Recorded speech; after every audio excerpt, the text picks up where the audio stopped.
Hello, good morning. எல்லோரும் எப்படி இருக்கீங்க? இன்றைக்கான ப்ரீ மார்க்கெட் ரிப்போர்ட் எப்படி இருக்கும் அப்படின்னு பார்த்துருவோம். நேற்றுக்கு எல்லாம் எப்படி ட்ரேட் பண்ணீங்க? மேக்ஸிமம் ட்ரேட் பண்ணியிருந்தால் இந்த ஒரே ஒரு சான்ஸ் தான் இருந்தது இங்கே ஷார்ட் பண்ணுறதுக்கு. ஏன்னா சண்டே நான் போட்டிருந்த வீடியோவில் நெக்ஸ்ட் வீக் எப்படி இருக்கும் அப்படின்றதுக்காக வந்து 2 லைன் தான் வந்து சொல்லியிருந்தோம். அந்த 2 லைனுக்குள்ளே கன்சாலிடேட் ஆகும் அப்படின்ட்டு 23,880 அண்ட் 24,130 இதுக்குள்ளே தான் வந்து ப்ளே ஆகும். இந்த லைன் வந்து நேற்று மார்னிங் ப்ரீ மார்க்கெட் ரிப்போர்ட்டில் கொடுத்தது. பட் சண்டே வந்து இந்த 2 லைன் தான் 24,130 அண்ட் 23,880 என்ன டிஸ்கஸ் பண்ணியிருந்தோம். இந்த 2 லைனுக்குள்ளேயே கீழே வரலாம், மேலே போய் டச் ஆகலாம். இன் கேஸ் பிரேக் அவுட் ஆனாலும் மறுபடியும் இந்த லைனுக்கு வரும், பிரேக் டவுன் ஆனாலும் இந்த லைனுக்கு வரும், அந்த மாதிரி டிஸ்கஸ் பண்ணியிருந்தோம். ஸோ அதன்படி வந்து நேற்று எக்ஸாக்டாக இந்த ஏரியாவுக்கு வரும்போது ஒரு நல்ல ஷார்ட் பண்ணுறதுக்கான ஆப்பர்ச்சுனிட்டி கிடச்சிது. ஆனால் எத்தனை பேர் எடுத்தீங்க அப்படின்னு தெரியல. ஏன்னா நம்ம மென்ஷன் பண்ணியிருந்த லைனுக்கு பக்கத்தில் ஆல்மோஸ்ட் வந்துருச்சு. 130 சொல்லியிருந்தோம். மேக்ஸிமம் இது வந்து 124 வரைக்கும் வந்தது. ஸோ இந்த இடத்துல ஒரு சின்ன ஸ்டாப் லாஸ் ஒரு 140 150 அந்த ரேஞ்சில் ஸ்டாப் லாஸ் வச்சு ஷார்ட் எடுத்துருந்துருக்கலாம். நான் எடுத்துருந்தேன். ஸோ இன்னும் வந்து அதே பயஸ் தான். இன்றைக்குமே வந்து இந்த 2 லைன் தான் இம்பார்ட்டன்ட், இதுக்குள்ளே தான் ப்ளே ஆகணும் அப்படின்னு இன்றைக்கி வந்து எதிர்பார்க்குறோம். அதே மாதிரி நேற்று மார்னிங்கில் இந்த லைன் 23,960 கொடுத்துருந்தா என்ன நம்ம பிளான் பண்ணியிருந்தோம்னா, இங்கே வந்து ஹிட் ஆகி ரிஜெக்ட் ஆகும்போது ஒரு லாங் ட்ரேட் எடுக்கலாம் அப்படின்னு பிளான் பண்ணியிருந்தோம். ஆனாலும் மத்தியானத்துக்கு மேலே வந்து ஆல்மோஸ்ட் இந்த டைம் ஃபுல்லாகவே நானும் வெயிட் பண்ணிக்கிட்டு தான் இருந்தேன், ஒரு லாங் ட்ரேட் மாதிரி போகுமா அப்படின்னா. பட் இது மேலேயும் போகல, கீழேயும் வரல. ஸோ இதுதான் வந்து நேற்று அதிகமான ட்ரேட் நடந்த இடம். இதுதான் பாயிண்ட் ஆஃப் கண்ட்ரோல். 23,960 கிடையாது, கொஞ்சம் சேஞ்ச் பண்ணிக்கலாம், 23,950. ஓகே. ஸோ இன்னைக்கு இந்த 23,950 ஒரு இம்பார்ட்டண்ட்டான லைன் பாயிண்ட். ஏன்னா ப்ரீவியஸ் டேயோட பாயிண்ட் ஆஃப் கண்ட்ரோல் ஏகப்பட்ட ட்ரேடு இங்கே தான் நடந்திருக்குது. ஓகே. ஸோ இன்னைக்கு வந்து எப்படி ட்ரேட் பண்ணலாம் அப்படின்னு ஐடியா பண்ணுவோம். நியூஸ் வைஸ் குளோபல் நியூஸ் ஒன்றும் பெருசாக இல்லை. யூஎஸ் மார்க்கெட் வந்து பாசிட்டிவ். ஆல்மோஸ்ட் நாஸ்டாக்லாம் வந்து ஒரு 2% கிட்ட மேலே வந்திருக்குன்னு நினைக்கிறேன். பெரிய டெக் கம்பெனிஸ், யூஎஸ் கம்பெனிஸ் எல்லாமே வந்து கொஞ்சம் ரெக்கவர் ஆகிருக்குது. ஐ திங்க் டெஸ்லாவெலாம் 7% ஏதோ மேலே போயிருக்குதுன்னு நினைக்கிறேன். ஸ்பேஸ் எக்ஸும் அந்த மாதிரி. யூஎஸ் மார்க்கெட் வந்து ரெக்கவர் ஆகிட்டு இருக்குது. ஓகே. ஆயில் ப்ரைஸ் வந்து சஸ்டைன் ஆகிட்டு இருக்குது $73. இன்றைக்கி நம்ம என்ன எதிர்பார்க்கலாம்னா, இன்றைக்கி வந்து நிஃப்டியோட எக்ஸ்பைரி வேறு இருக்குது. ஸோ சடன் மூவ் ஏதாவது கொடுக்குறதுக்கான சான்சஸ் இருக்குது. அதனால் கொஞ்சம் கேர்ஃபுல்லாக பண்ணணும். ஓகே.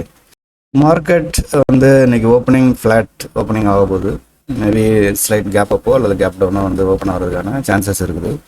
ஸோ ஒரு 2 லைன் இன்றைக்கி வந்து எக்ஸ்ட்ரா வந்து வரைஞ்சிருக்கிறேன். ஆல்ரெடி நமக்கு வீக்லி ஃபோக்கஸில் உள்ள டாப் 24,130 அண்ட் 23,880 அப்படியே தான் இருக்குது. இன்னும் நம்மளுடைய பிளானிங் நம்ம வீக்லி ரிப்போர்ட்டில் சொன்ன மாதிரி ஏதாவது ஒரு டே இந்த லைனுக்கு மேலே ஓப்பன் ஆகி மேலேயே வந்து க்ளோஸ் ஆகிரும், சஸ்டைன் ஆகிடணும். தென் புல்லிஷ் ட்ரேடை வந்து நம்பி எடுக்கலாம். அல்லது இந்த லைனுக்கு கீழே வந்து கீழே க்ளோஸ் ஆகிடணும். அதாவது 23,880க்கு கீழே ஓப்பன் ஆகி கீழே ட்ரேட் ஆகி கீழே க்ளோஸ் ஆகிடுச்சு அப்படின்னா அதுக்கு அடுத்த நெக்ஸ்ட் டேல இருந்து பியரிஷ் கன்ஃபார்ம்.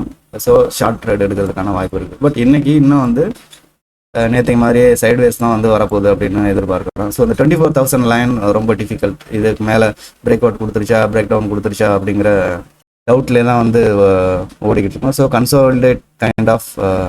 ஸோ அதுக்காக தான் ஒரு 2 லைன் நான் பிளான் பண்ணி வச்சிருக்கிறது. 23,950 அண்ட் 24,020. இந்த 2 லைனுக்குள்ளே இருக்கும்போது ஒன்றும் ட்ரேடை பிளான் பண்ணாமல் இருக்கிறது நல்லது. ஏன்னா இங்கேருந்து நம்பி நம்ம ஷார்ட்டும் எடுக்க முடியாது, லாங்கும் எடுக்க முடியாது. பட் லாங் எடுத்தோம் அப்படின்னா டார்கெட் இதை வச்சுக்கலாம், மேலே வச்சுக்கலாம். இன்கேஸ் ஷார்ட் எடுத்திங்கன்னா டார்கெட் இதை வச்சுக்கலாம். ஆனால் 50-50 சான்சஸ் மாதிரி வரும். ஸோ அப்படி நமக்கு அந்த ட்ரேட் வந்து ஓகே ஆச்சுன்னா அது வந்து நம்மளோட லக்குன்னு தான் நினைக்கணும். ஸோ 24,020 இதுக்கு மேலே வந்து போகும்போது ஒரு லாங் ட்ரேடு ட்ரை பண்ணலாம். Until the target 24,130. ஈவன் இது பிரேக் அவுட் கூட கொடுக்கும். ஸோ இது இருக்கிற ஒரே ஒரு ஆப்பர்ச்சுனிட்டி, நல்ல ஆப்பர்ச்சுனிட்டி இது.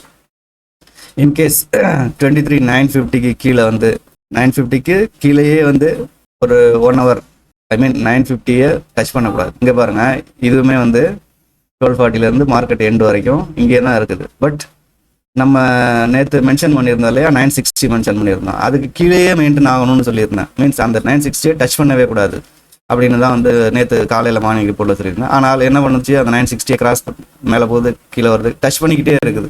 ஸோ அதை வந்து கன்சிடர் பியரிஷாக வந்து நம்ம எடுத்துக்க முடியாது. நம்ம இப்போ எப்போவுமே சொல்கிறேன். இப்போ இன்னைக்கு வந்து 23,950 சொல்லியிருக்கிறேன்னா இந்த 950 டச்சே பண்ணக்கூடாது. டச் பண்ணாமலே வந்து கீழேயே ஒரு 1 hour ஸ்பெண்ட் பண்ணிச்சு அப்படின்னா தாராளமாக ஒரு நெகட்டிவ் ட்ரேட் வந்து ட்ரை பண்ணலாம். ஸ்டாப் லாஸ் சின்ன ஸ்டாப் லாஸ் வச்சுக்கிட்டு. ஓகே. அதே மாதிரி தான் இந்த லைன் கிராஸ் பண்ணிச்சுன்னா இங்கே வந்து புல்லிஷ் லாங் ட்ரேடு, அதுதான் என்னுடைய பிளானு.